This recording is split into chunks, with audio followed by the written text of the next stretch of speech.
Mara nyingi sana kwenye maisha tunafundishwa kusamehe waliotukosea, kwamba tusiweke vitu moyoni. Basi mtu kama amekukera, mtu amekukosea, basi samehe tu na usahau ili uweze kuwa na amani. Lakini vipi kuhusu wewe mwenyewe? Unajikumbuka? Je, unajisamehe kwenye vile vitu ambavyo umejikosea wewe mwenyewe? Kama binadamu mara nyingi sana tunakosea.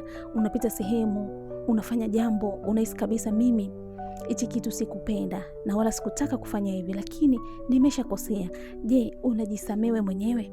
Hakikisha haujisahau na wala usijihukumu. Kama Mwenyezi Mungu yeye mwenyewe amesema anasamehe kila dhambi, vipi wewe? Kwa nini wewe usijisamehe?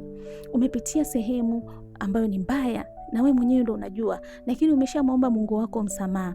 Basi na wewe jifunze kuachilia kile kitu ndani yako. Usijione sana mimi sifai, mimi nilishafanyaga hivi bwana, nilishafanyaga hivi, mimi sifai tena. Hapana, kila mtu ana nafasi nyingine. Kama uko hai mpaka sasa hivi, inamaanisha kwamba una chance ya kufanya hatua moja ambayo ni nzuri. Epuka kujihukumu, epuka kujipa lawama, epuka kujipa mzigo. Kuna mtu kuna kitu hajakikamilisha, basi anaumia, basi anateseka tu kwa sababu ya hicho kitu. Usijitese.